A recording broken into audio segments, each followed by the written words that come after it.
In honor of Dr. Seuss and Women's History Month, I created a story that was a little tough.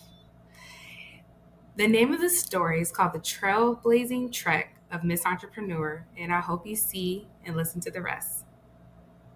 In a world not too far, in a land quite like ours, lived a woman of skill reaching for the stars. With ideas bright as the sun and dreams wide and deep, she embarked on a journey, a steep hill to leap. Miss Entrepreneur, they called her, with respect and with awe, for she dared to dream bigger in every venture she saw. Not one, not two, but more, she declared with a smile. I'll build businesses that last, that go the extra mile. But the path wasn't easy. Oh no, not at all.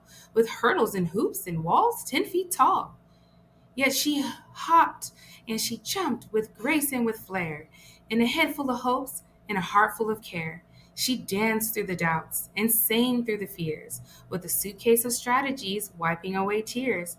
For every woman who dreams, she said, I pave the way to show that we can, no matter what they, and sometimes I say. Through Seussville she traveled with its twisty turns and roads, past the Sneetches and Loraxes carrying heavy loads. But she knew deep inside, with each step she inspired, a generation of women to be admired and admired. So here's the Miss Entrepreneur with her Seussian flair, a reminder to all to dare, to build, to create, to make dreams come true. For if she can do it, so, my friend, can you. I would love to know your comments below of what you're working with and working on, because every woman has an expertise that will close the gap in her industry.